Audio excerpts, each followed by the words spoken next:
Hello everybody, एक बार फिर से आपका स्वागत है हमारे यूट्यूब चैनल डियर गुरुजी पर। हमारे यहाँ पे एक्सरसाइज 1.5 चल रही है सेट की, ठीक है। और इसके हमने 1.5 के बेसिक कॉन्सेप्ट और इसके फर्स्ट एंड सेकंड क्वेश्चन के बारे में हमने पिछले वीडियो में पढ़ लिया। तो अब बात करते हैं सेकंड वीडियो की। सेकंड वीडियो में हम बात करेंगे क्वेश्चन नंबर 3 की। तो क्वेश्चन नंबर 3 हमारे पास दिया हुआ इस प्रकार से। इसमें दिया हुआ कि यूँ कोई सार्वत्रिक समुच्चय, यूँ कोई सार्वत्रिक समुच्चय है जो प्राकृत संख्याओं का सार्वत्रिक समुच्चय है, जिसके हमें कॉम्प्लीमेंट्स ज्ञात करने हैं। जो भी नीचे ऑप्शंस दिए हुए हैं उनके हमें कॉम्प्लीमेंट ज्ञात करने हैं। तो हम कॉम्प्लीमेंट किस प्रकार से ज्ञात करेंगे अब देखते हैं। इसमें हमारा फर्स्ट क्वेश्चन है ये वाला। इसमें दिया हुआ है अक्स एक समप्राकृत संख्या है, ठीक है। समप्राकृत संख्या है तो इसका कॉम्प्लीमेंट निकालना है। इसको हम सेट ए मान लेते हैं जो दिया हुआ है, इसको बी मान लेते हैं, इसको सी मान लेते हैं, इसको डी मान लेते हैं और ये हमारा ई हो गया, ठीक है। तो ए का कॉम्प्लीमेंट निकालना है। तो ए दिया हुआ है अक्स एक समप्राकृत संख्या। सबसे पहले तो एन प्राकृत संख्या वो समुच्चय नेचुरल नंबर का सेट है। तो इसको किस प्रकार से डिफाइन करेंगे, इसमें कौन कौन संख्या है 1 2 3 4 5 6 7 8 9 एंड सो, ठीक है। इस प्रकार से इसमें संख्याएं आएंगी। तो अब बात करते हैं, ये तो हो गया हमारा यूनियन या यूनिवर्सल सेट हो गया। यूनिवर्सल सेट इस प्रकार से हो गया। अब सेट ए दिया जो एक समप्राकृत संख्याओं का समुच्चय है। तो समप्राकृत संख्या कौन सी हो गई, ए इक्वल टू हमारे पास है ए इक्वल टू 2 4 6 8 10 एंड सो करके। तो इसका कॉम्प्लीमेंट निकालना। कॉम्प्लीमेंट के बारे में हमने कल पढ़ा था और बेसिक्स कॉन्सेप्ट में पढ़ा था। फर्स्ट क्वेश्चन भी हमने कॉम्प्लीमेंट का किया था। तो हमें पता है कॉम्प्लीमेंट कैसे निकालते हैं। कॉम्प्लीमेंट निकालते हैं कि जो यूनिवर्सल सेट है उसमें से जो सेट ए दिया हुआ है उसको घटाने पर जो एलिमेंट बचेंगे वो कॉम्प्लीमेंट ऑफ ए के बचेंगे, ठीक है। तो किस प्रकार से बचेंगे 1 3 5 7 ये बचेंगे इस प्रकार से, ठीक है। अब इनको हम क्या लिख सकते हैं, इसको हम क्या लिख सकते हैं। अगर इसको हम डायरेक्ट लिखना चाहिए तो इसको या तो हम ऐसे लिख सकते हैं, ये हमारा सेट बिल्डर फॉर्म में, ये रोस्टर रूप है। तो अगर सेट बिल्डर फॉर्म में हमारा क्वेश्चन है तो हमें आंसर भी सेट बिल्डर फॉर्म में देना होगा, ठीक है। अगर आंसर सेट बिल्डर फॉर्म में देना हो तो हमें इसको सेट बिल्डर फॉर्म में बनाना होगा। तो इसके दो ऑप्शन बनते हैं। क्या बनेंगे, एक का कॉम्प्लीमेंट अक्स सच दैट अक्स, इसका कॉम्प्लीमेंट किस प्रकार से बनेगा, या तो अक्स एक विषम प्राकृत संख्या है, अक्स एक विषम प्राकृत संख्या, या किस प्रकार से बनाएंगे अक्स एक सम प्राकृत संख्या नहीं है। दो तरह से बन गए, जो आपको अच्छा लगे वो इसके आंसर में लिख देना। ज्यादा उचित ये रहेगा कि हम इसको डायरेक्ट अलग पैटर्न के रूप में लिखा तो विषम प्राकृत संख्या के नाम से लिख सकते हैं, ठीक है। क्योंकि सम प्राकृत संख्या दे रखा है। अगर एक सेट इस प्रकार से कि सम प्राकृत संख्या है तो एक का कॉम्प्लीमेंट इसका उल्टा होगा कि तार सम प्राकृत संख्या नहीं है। तो सम प्राकृत संख्या नहीं है तो क्या आएगा, अगर कोई संख्या सम नहीं है तो वो क्या होगी, विषम होगी। अगर कोई संख्या है तो वो सम नहीं है तो विषम है। दो ही ऑप्शन है, ठीक है। सम नहीं है तो विषम होगी। तो इसको इस प्रकार से लिख सकते हैं, अक्स एक विषम प्राकृत संख्या है, विषम प्राकृत संख्या है, ठीक है। ये हमारा फर्स्ट का ए का कॉम्प्लीमेंट आ गया। इसी प्रकार ज्ञात करते हैं सेकंड बी का कॉम्प्लीमेंट ज्ञात करते हैं। इसमें दिया हुआ है बी डैश निकालना है। तो बी डैश किसी प्रकार से निकालेंगे, बी इसमें दिया है अक्स सच दैट अक्स एक विषम प्राकृत संख्या। तो अक्स एक विषम प्राकृत संख्या, तो इसका कॉम्प्लीमेंट निकालेंगे। तो कॉम्प्लीमेंट क्या होगा कि अक्स एक विषम प्राकृत संख्या नहीं है। अक्स एक विषम प्राकृत संख्या नहीं है तो क्या आएगा एक्स, इसको हम डायरेक्ट करते हैं, अक्स एक सम प्राकृत संख्या। विषम नहीं है तो कौन सी होगी, सम होगी। क्योंकि यहाँ पे हमने क्या था, अगर सम है नहीं है तो कौन सी है, विषम है। और यहाँ पे अगर विषम नहीं है तो कौन सी होगी, सम होगी। तो इसको ऐसे लिख सकते हैं, अक्स एक सम प्राकृत संख्या है, ठीक है। इस प्रकार से लिख सकते हैं। ये हमारा सेकंड भी कंप्लीट हो गया। अब बात करते हैं थर्ड की, जो कि सेट सी है। सेट सी क्या दिया, अक्स सच दैट अक्स संख्या 3 का धन पॉजिटिव गुणज है। धन मतलब पॉजिटिव गुणज है। तो नेचुरल नंबर में भी सारे एलिमेंट पॉजिटिव ही आते हैं, ठीक है। नेगेटिव वाली संख्या नेचुरल नंबर में आती नहीं है। तो अब इस सी का कॉम्प्लीमेंट निकालते हैं। तो हम इसको ऐसे लिख सकते हैं कि अक्स सच दैट अक्स के बारे में डिफाइन करना है। अक्स 3 का धन पॉजिटिव गुणांक है या धन गुणज है। तो धन गुणज मतलब जैसे धन गुणज हो गया 3 6 9 12, ये यूनिवर्सल सेट है। इसमें इसके धन गुणज किस प्रकार से हो गए, 3 6 9 12, 3 6 9 12 इस प्रकार से होंगे। तो इसका कॉम्प्लीमेंट निकालेंगे। तो कॉम्प्लीमेंट निकालेंगे तो ये संख्या को आएंगी नहीं, बाकी सारी संख्या आ जाएंगी। तो इस प्रकार को ऐसे बोल सकते हैं कि 3 का धन गुणज नहीं है, ठीक है। 3 का गुणज नहीं बोल सकते, क्यों? धन गुणज ही बोलेंगे। अगर गुणज बोलेंगे तो उसमें नेगेटिव वाली संख्या भी आ जाएंगी, तो फिर उसके साथ हमें कंडीशन जो ऐड करनी पड़ेगी। अगर सिर्फ गुणज, धन गुणज की जगह हम सिर्फ 3 का गुणज बोलेंगे तो उसमें x बिलोंग्स टू n करना पड़ेगा। क्यों? बिलोंग्स टू n का मतलब होता है n नेचुरल नंबर है, ठीक है। तो इसको हम इस प्रकार से लिख सकते हैं, x दैट x संख्या 3 का धन गुणज नहीं है। धन गुणज नहीं है मतलब नेगेटिव हो जाएगा, तो इसको सिर्फ ऐसा लिखेंगे, x 3 का गुणज नहीं है, गुणज नहीं है। तो गुणज नहीं है के अंदर तो कंडीशन आ गई, इसमें नेगेटिव संख्या भी ऐड हो सकती है, क्योंकि नेगेटिव संख्या भी 3 का गुणज होती है। तो उसके लिए हम एक कंडीशन इसमें ऐड कर देंगे, x बिलोंग्स टू n। तो इसमें x नेचुरल नंबर ही आएंगे, तो ये कंडीशन ऐड हो गई, तो इसमें नेगेटिव वाली संख्या नहीं आएंगे, ऋण गुणज वाली संख्या नहीं आएंगे, सिर्फ धन गुणज वाली संख्या ही आएंगी, अर्थात नेगेटिव नंबर इसमें ऐड नहीं होंगे। इसी प्रकार हमारा थर्ड वे कंप्लीट हो गया। अब बात करते हैं, हमारे पास फोर्थ दिया हुआ है। फोर्थ दिया हुआ x सच दैट x एक अभाज्य संख्या है। अभाज्य संख्या कौन सी होती है हमारी? यहाँ पे देखते हैं, d दिया हुआ हमारा अभाज्य संख्या दी है x, तो x भाज्य संख्या 2 3 5 7 9 नहीं होता 11, इस प्रकार से, ठीक है। क्वेश्चन दिया हुआ है x सच दैट x एक अभाज्य संख्या है, तो d हो गया, ये अभाज्य संख्या के बारे में हो गया, ये यूनिवर्सल सेट है। अब यूनिवर्सल सेट में से हम अभाज्य संख्याओं को उठाएंगे, तो अभाज्य संख्या में से उठाने में कौन सी आएंगी?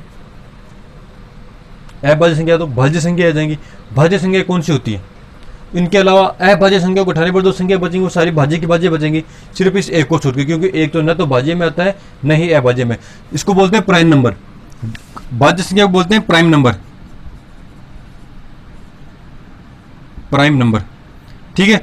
ये तो प्राइम नंबर हो गया, प्राइम नंबर तो हो गया डी।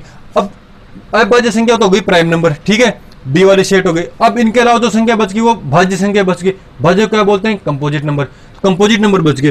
तो इसको हम इस प्रकार से लिख सकते हैं क्या?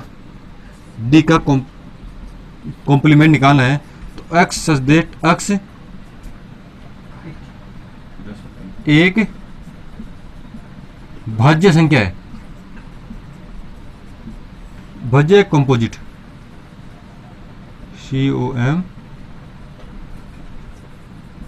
COMPOSIT, कंपोजिट संख्या है, कंपोजिट है, भाज्य संख्या है। तथा इसमें यह तो होगा कंपोजिट संख्या में 2 3 5 इनके अलावा जो संख्या बच गई वो आ गई, लेकिन एक नहीं आया। तो यूनिवर्सल सेट में तो एक भी है, ये भी आना चाहिए। ये क्यों नहीं लिया? क्योंकि एक ना तो भाज्य होता है न ही अभाज्य, दोनों संख्याओं में नहीं लिया जाता। तो हम इसको यहाँ पे लास्ट में लिख दें, x इक्वल टू 1 एंड, और x बराबर 1 भी होगा, ठीक है, क्योंकि भाज्य संख्याओं में 1 नहीं आता, तो हमको यहाँ पे 1 को भी ऐड करना था, तो 1 को इस प्रकार से ऐड कर दिया। हो गया कंप्लीट हमारा क्वेश्चन नंबर 5 भी हो गया। क्वेश्चन नंबर 5 को एक बार फिर से देख लें, अगर आपको इसमें कंफ्यूजन है। हमें यहाँ पे अभाज्य संख्याएं दी हुई थी, अभाज्य संख्याओं को हमने सेट इस प्रकार से लिया।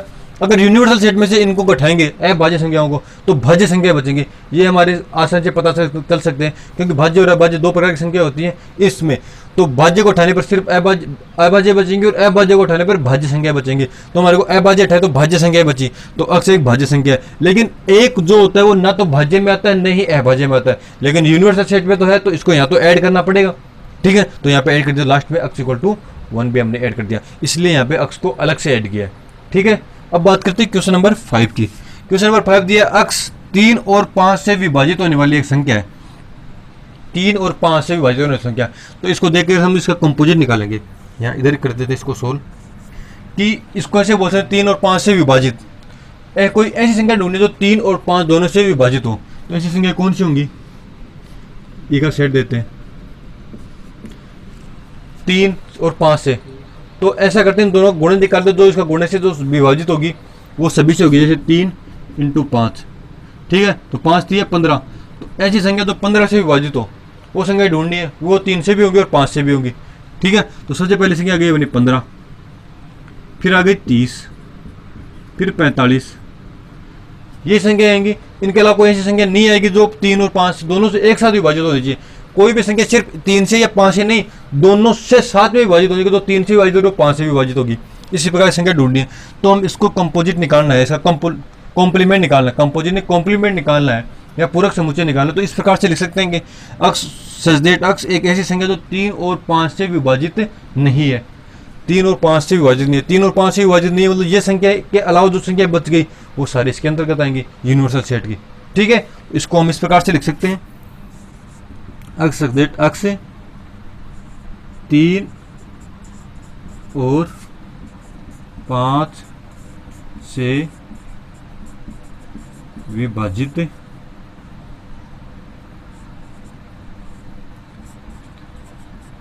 नहीं है।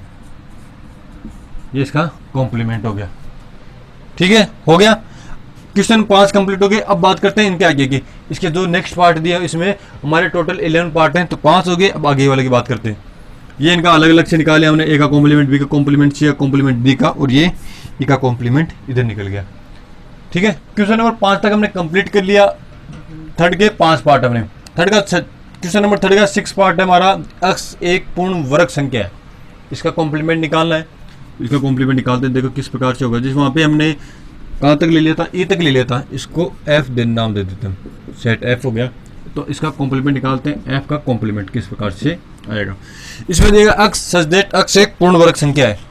ठीक है, इस प्रकार से दी हुई है, पूर्ण वर्ग संख्या है, तो हमें इसका कॉम्प्लीमेंट निकालना। तो कॉम्प्लीमेंट क्या हो, पूर्ण वर्ग संख्या कौन सी होती है, जैसे 4 पूर्ण वर्ग संख्या, इसका पूर्ण वर्ग निकाल सकते हैं। ठीक है, इसके आगे संख्या हो गई 4 के बाद में हो गई 9 हो गई, 9 के बाद में आती है 16। ये संख्या पूर्ण वर्ग संख्या है जिनका आराम से रूट निकाल सकते हैं, इनका पूर्ण वर्ग बन जाता है। ठीक है, तो इनको निकालना है। तो इसका सीधा सा है, जो पूर्ण वर्ग संख्या है वो तो होगा सेट, जो नहीं है वो उसका कॉम्प्लीमेंट हो गया। मतलब जो है उसका उल्टा कर दे तो कॉम्प्लीमेंट हो जाता है। सभी क्वेश्चन में ऐसे तो कर रहे हैं। ठीक है, अगर सम संख्या है तो उसका कॉम्प्लीमेंट निकाला, तो जो सम संख्या नहीं है उसका कॉम्प्लीमेंट होगी, विषम संख्या होगी। तो इसका सीधा सा इस रूप में से निकाल सकते हैं क्या, एक्स सच दैट अक्स एक पूर्ण वर्ग संख्या नहीं है। ठीक है, इस प्रकार से निकल गया, ये हो गया। अब बात करते हैं 7 की, इसको हम जी नाम देते हैं, सेट जी। तो इसका कॉम्प्लीमेंट निकालते हैं, तो कॉम्प्लीमेंट होगा जी डैश। ठीक है, अब इसमें है अक्स सच दैट अक्स एक पूर्ण घन संख्या है। घन संख्या है मतलब जो पूर्ण घन संख्या है, अगर घन संख्या नहीं है तो वो इसका कॉम्प्लीमेंट हो गया। तो इसका भी सिंपल सा यही हो जाएगा, अक्स सच दैट अक्स एक पूर्ण घन संख्या नहीं है। ठीक है, हो गया।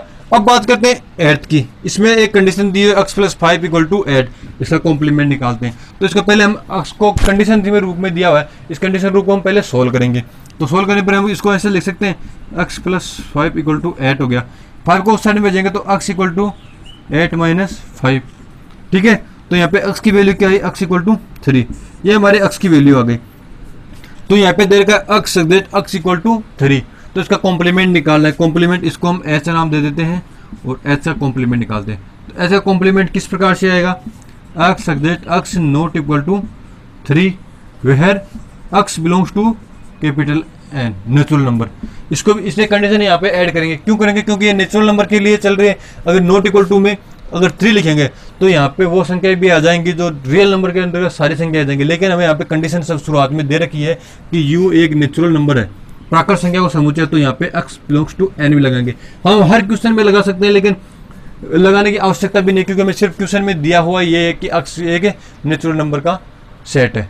ठीक है, तो यहाँ पे ये लगाओ या नहीं लगाओ कोई जरूरी भी नहीं होगा, लेकिन अगर लगा ले तो ये आसान रहेगी समझने में भी, और हमें पता चल जाएगा इसमें कौन कौन सी संख्याएं आ रही। ठीक है, 8 हो गए। इसके बाद में बात करते हैं 9th की। 9th में भी उसी प्रकार से कोई कंडीशन दी हुई है, उसको हल करते हैं। जैसे इसमें दे रखा है 2x + 5 = 9, 2x + 5 = 9। इसको सोल्व करेंगे, 2x = 9 - 5, 5 उस साइड में चला जाएगा, नेगेटिव हो जाएगा। तो यहाँ पे आएगा x = यहाँ पे 4 आएगा, 4 का ये 2 में चला जाएगा, बट्टे में चला जाएगा, ये 2 नीचे आ जाएगा, तो ये आ गया 2। तो x का मान क्या आ गया, x = 2। ठीक है, तो ये कंडीशन भी उसी प्रकार से बन गई। किस प्रकार से बन गई कंडीशन, कि ये h हो गया था, i का कॉम्प्लीमेंट निकालते हैं कि x such that x ≠ 2 where x belongs to n। ठीक है, कैसे हो गया? सबसे पहले तो हम x को वेरीफाई करेंगे कि x का ओरिजिनल मान क्या है। तो x को निकालने पर x का मान है 2, तो x इक्वल टू 2 है। इसका कॉम्प्लीमेंट निकालेंगे तो x का कॉम्प्लीमेंट इसका निकालेंगे, x इक्वल टू 2 है कि 2 का कॉम्प्लीमेंट सेट दिया हुआ है, ये 2 आ गया इसमें, ये कोई सेट है मतलब आई सेट है, इसमें 2 आ गया। अब इसका कॉम्प्लीमेंट निकाला है, तो कॉम्प्लीमेंट निकालना है तो इसको ऐसे करेंगे, 2 को घटा देंगे, जो बाकी सेट बचा वो करेंगे। इसको हम इस प्रकार से भी लिख सकते हैं u माइनस 2, बता दें इसमें से सेट 2 को घटा देंगे तो ये भी बन गया, ये भी हमारा इसका आंसर ठीक होगा। लेकिन हम इसको इस प्रकार से भी लिख सकते हैं कि नॉट इक्वल टू 2, जो पूरा सेट दिया हुआ है इसमें 2 के इक्वल नहीं है, बाकी सारे एलिमेंट आ रहे हैं, तो ये भी हमारा एक सही आंसर है।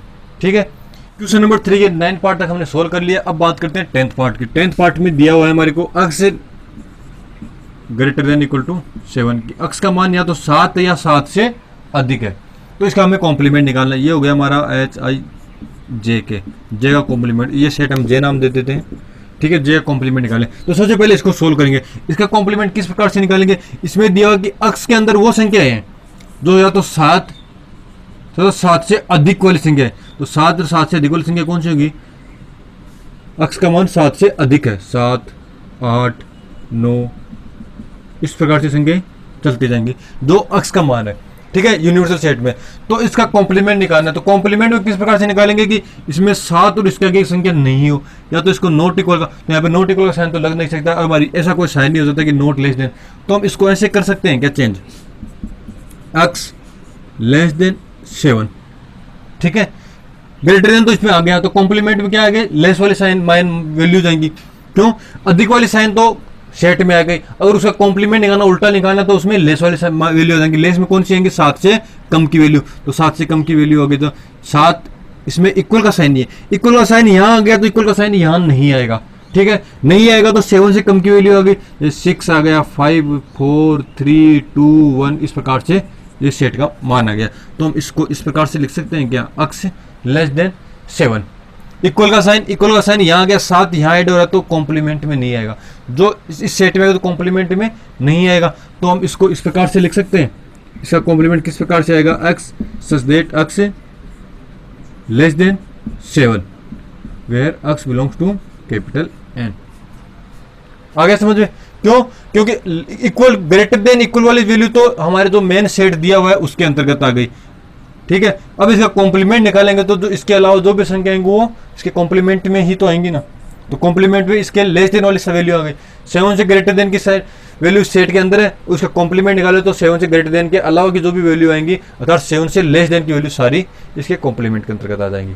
ठीक है, हो गया कंप्लीट। अब बात करते हैं हमारा लास्ट पार्ट और 11th पार्ट की। इसमें दिया हुआ x बिलोंग्स टू n और 2x प्लस 1 लेस देन 10, तो अब ये कंडीशन दी हुई है, इसको सोल्व करेंगे 2x प्लस 1 लेस देन 10 के लिए। ठीक है, तो इस 1 को उस साइड में भेजा हमने, तो 10 माइनस 1, तो ये हो जाएगा x लेस देन, यहाँ पे तो 9 आएगा, ये 2 मल्टीप्लाई में यहाँ हो जाएगा, डिवाइड में हो जाएगा, तो x का मान क्या है?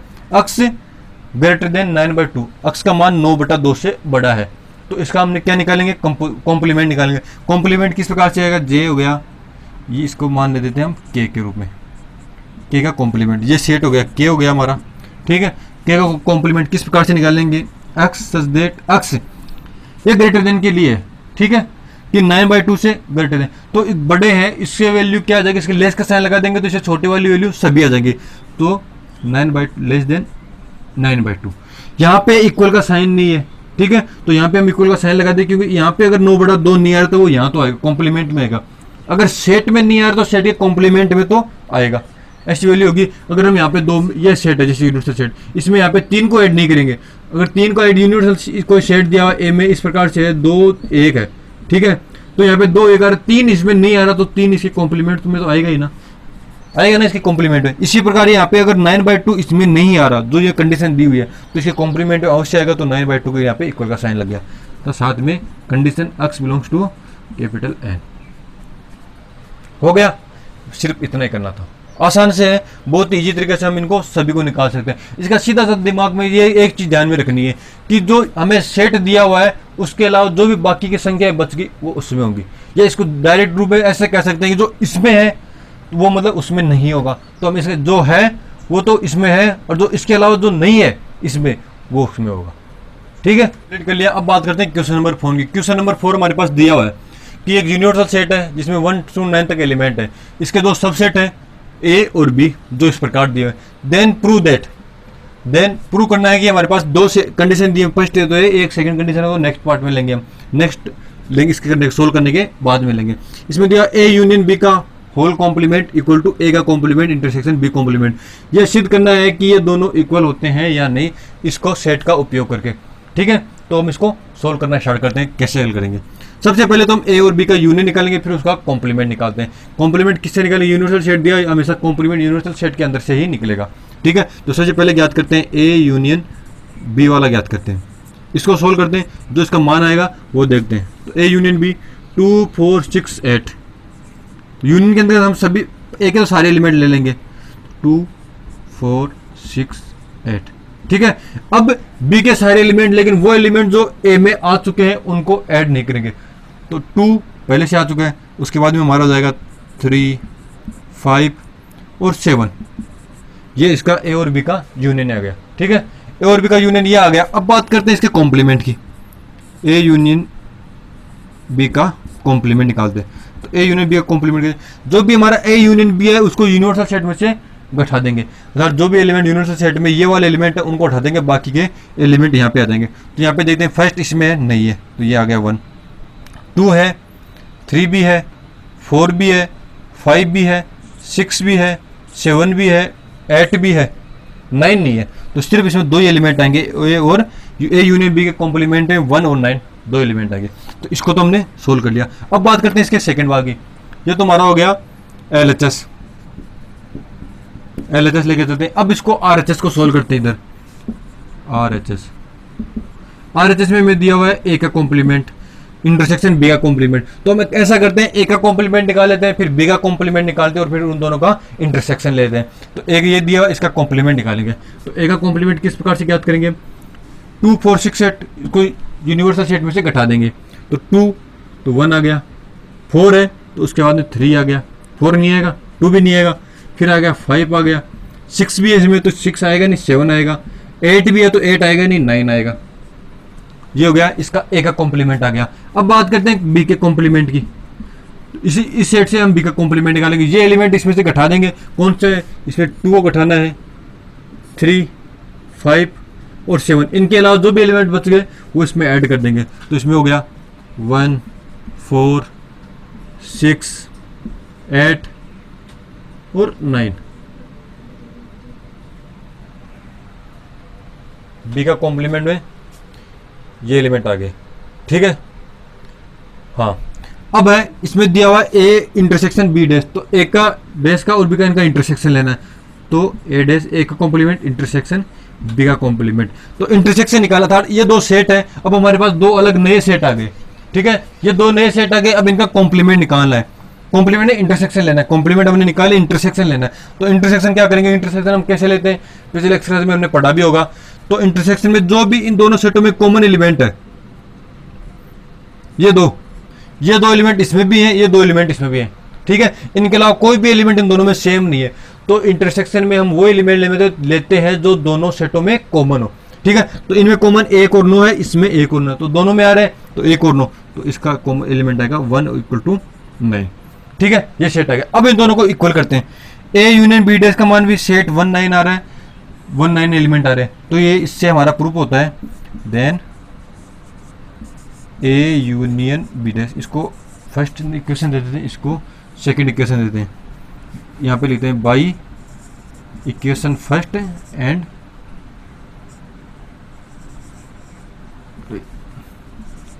Equation second. ठीक है, ए यूनियन बी का whole intersection whole complement, intersection whole complement equal to A का कॉम्प्लीमेंट इंटरसेक्शन बी का कॉम्प्लीमेंट। हेंस प्रूफ हो गया। फर्स्ट पार्ट प्रूफ हो कर दिया। अब बात करते हैं इसके सेकंड पार्ट की।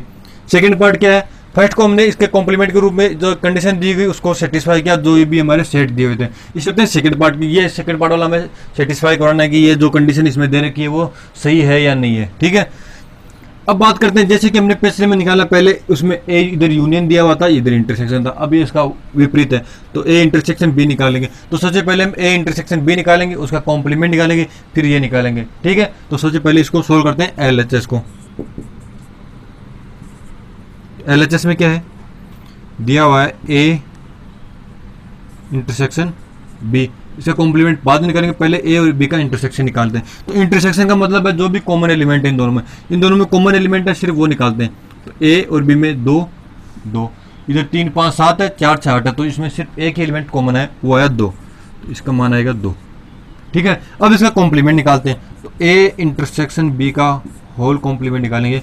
तो इसको यूनिवर्सल सेट में से घटाना, यहाँ पे सिर्फ एक एलिमेंट है, इसको यूनिवर्सल सेट में से घटाएंगे तो यहाँ पे सिर्फ एक एलिमेंट है, ये एक एलिमेंट यहाँ से घटाएगा, तो बाकी जो भी सारे एलिमेंट आएंगे वो इस सेट में आ जाएंगे, कॉम्प्लीमेंट के रूप में आ जाएंगे। तो कॉम्प्लीमेंट के रूप में आएंगे तो क्या हो गया, 1 2 को हटा देंगे, 3 4 5 6 7 8 9, ठीक है। तो हमारे इस फर्स्ट कंडीशन का मान तो आ गया। अब बात करते हैं सेकंड आरएचएस पार्ट की। एलएचएस आ गया, आरएचएस की बात करते हैं। आरएचएस में क्या दिया हुआ है, ए यूनियन बी, ए का कॉम्प्लीमेंट यूनियन बी का कॉम्प्लीमेंट दिया हुआ है। तो सबसे पहले ए का कॉम्प्लीमेंट याद करते हैं। तो ए का कॉम्प्लीमेंट क्या आएगा, ये 2 4 6 सेट को उठा देंगे, बाकी सारी वैल्यू इसमें आएंगी। तो 2 4 6 को उठाने पर 1 3 5 7 और 9, ठीक है। 2 4 6 8 को उठाने पर ये वैल्यू आई। इसी प्रकार बी का कॉम्प्लीमेंट निकालते हैं, आसानी से निकालेंगे। कॉम्प्लीमेंट निकालना में आ गया, तो अगर ये तो सिंपल सा कॉम्प्लीमेंट है, इसको आसानी से याद कर सकते, तो डायरेक्ट निकालेंगे। 2 3 5 7 है, 2 3 5 7 को इसमें से हटा देंगे, बाकी के सारे एलिमेंट। तो 1 आ गया, 2 हट गया, तो यहाँ पे 1 के बाद में 2 3 है, 2 3 यहाँ से नहीं आएगा तो 4 आएगा, 4 5 यहाँ पे आ गया, 5 को उठाना है, 7 को उठाना है, तो 1 4 6 8 इस प्रकार से आ गया, ठीक है। अब बात करते हैं इनके यूनियन की। ए का कॉम्प्लीमेंट यूनियन बी का कॉम्प्लीमेंट, अर्थात ये 2 सेट है, इनके कॉम्प्लीमेंट है, ये 2 कॉम्प्लीमेंट वाले सेट है, इनका यूनियन निकालना है। तो इसका यूनियन मतलब ए के सारे एलिमेंट, बी के सारे एलिमेंट, जो कॉमन एलिमेंट है वो सिर्फ एक ही बार आएंगे। तो ये हो गया 1 3 5 7 और 9, ठीक है। बी वाले देते हैं, 1 पहले आ चुका है इसमें, तो 1 को ऐड नहीं करेंगे, उसके बाद में 4 6 8, ये हो गया। ये क्रम में एक्सचेंज हो सकते हैं। अब इन दोनों को मैच करवाते हैं, इसमें 2 नहीं है, इसमें भी 2 नहीं है, बाकी के सारे एलिमेंट इसमें भी आ रहे हैं, इसमें भी आ रहे हैं। यह क्रम का एक्सचेंज है, तो सेट में क्रम का कोई महत्व नहीं होता, क्रम आगे पीछे उल्टा सीधा किसी प्रकार से हो सकता है, एलिमेंट सारे सेम होने चाहिए। तो जो भी एलिमेंट इसमें है वो कि वो सारे एलिमेंट इसमें है। तो देन ये इक्वेशन फर्स्ट है, ये इक्वेशन सेकंड नाम दे देते हैं इसको, by equation first and second. Equation second क्या आएगा, ए इंटरसेक्शन बी का whole complement equal to A complement union B का कॉम्प्लीमेंट, हेंस प्रूव। हो गया हमारा, ये हमारा फोर्थ क्वेश्चन था जो कंप्लीट हो गया।